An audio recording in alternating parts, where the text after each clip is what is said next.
When you think of first dogs in the White House, you probably picture loyal companions, fluffy tails wagging behind the most powerful people on Earth. But what happens when those tails come with teeth? And a penchant for chaos, from chewing out diplomats, literally, to chasing photographers and leaving staff on edge. Some first dogs made headlines for reasons their presidents probably didn't anticipate. These aren't your average presidential pooches. These are the 4 dogs that took rough behavior to a whole new level.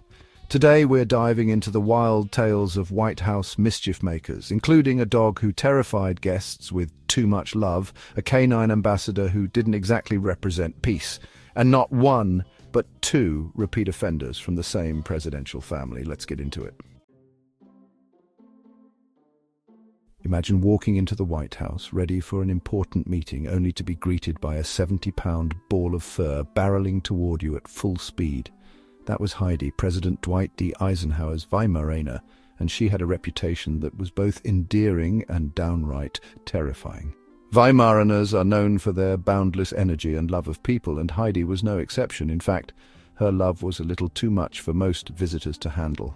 Guests and staff alike often found themselves on the receiving end of her exuberant greetings, which usually meant being jumped on, tackled, or in some cases completely knocked over.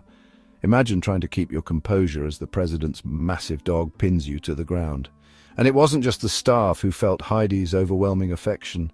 Photographers on assignment in the White House quickly learned to keep their cameras ready, not for snapping photos, but for protecting themselves from Heidi's friendly ambushes. For them, it wasn't just a job hazard, it was a full-contact sport. Heidi's energy and size eventually became too much for the formal atmosphere of the White House. In a decision that surely broke Eisenhower's heart, she was sent to live on the Eisenhower family farm, where she could roam free and channel her exuberance into wide-open spaces rather than unsuspecting dignitaries.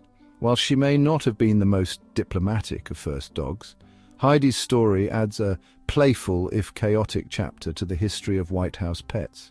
She wasn't mean or aggressive, just a little too loving for her own good.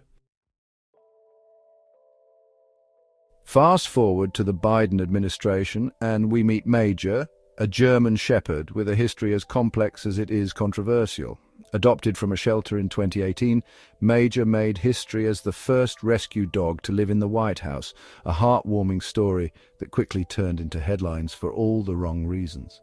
At first, Major's presence was celebrated as a symbol of second chances, but it didn't take long for his behavior to make waves. Unlike Heidi's overly enthusiastic love, Major's issue was more territorial.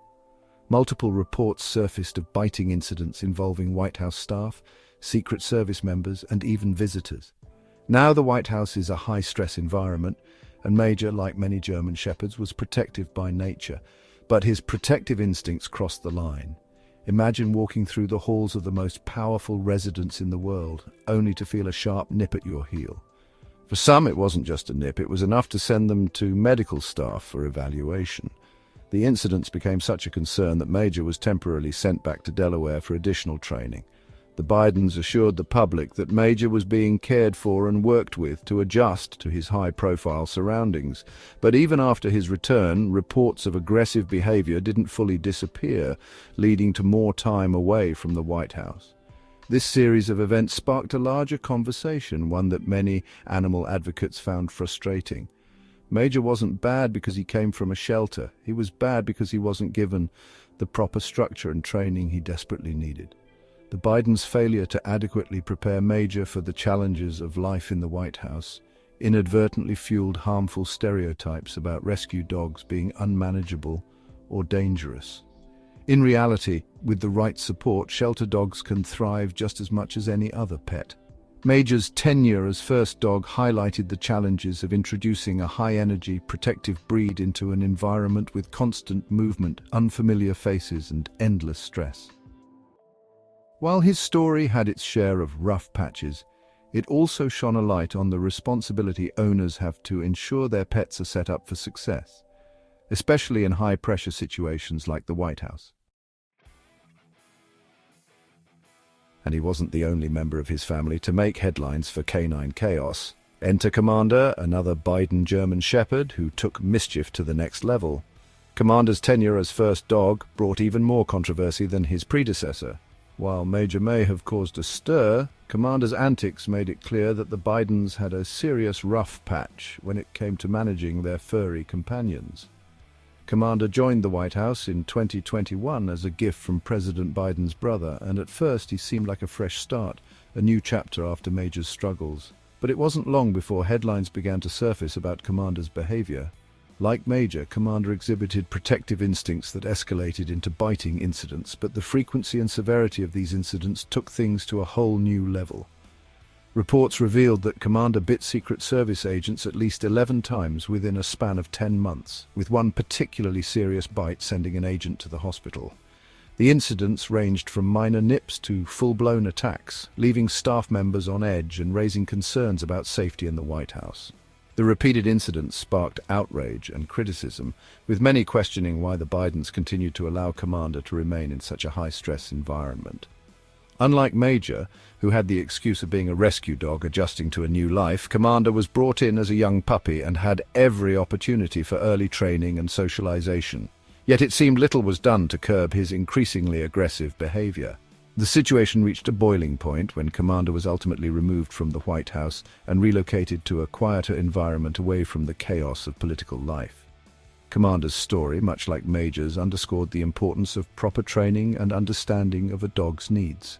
And the Bidens' repeated struggles to manage their dogs raised questions about the broader implications of bringing ill-prepared pets into such a prominent spotlight. But let's not forget that the Bidens weren't the first family to deal with a mischievous pup in the White House. Long before Commander and Major, there was Pete, a dog so infamous his alleged antics have gone down in presidential history. Let's take a trip back to the early 1900s to meet the four-legged terror of the Roosevelt administration. Known for his rugged lifestyle and love of animals, Roosevelt turned the White House into a veritable menagerie during his time in office. But among the horses, guinea pigs, and even a badger, one dog stood out for all the wrong reasons. Pete, a feisty pup with a penchant for trouble. Historians can't pin down whether he was a bull terrier or a bulldog, but his behavior proved to be more memorable than his breed. Pete wasn't your average presidential pet. While most first dogs are remembered for their loyalty or charm, Pete gained notoriety for his bite, literally. The most infamous incident? Pete allegedly bit the French ambassador on the leg during a formal diplomatic event. According to legend, Pete's diplomatic faux pas tore through the ambassador's trousers, causing both embarrassment and an international stir, and Pete didn't stop there. This spirited dog had a habit of chasing White House staff and visitors, nipping at heels, and generally causing chaos wherever he went.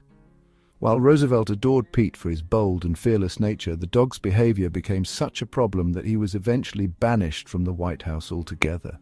Pete's exile marked the end of his reign of terror, but his story remains a fascinating glimpse into the unpredictable lives of presidential pets.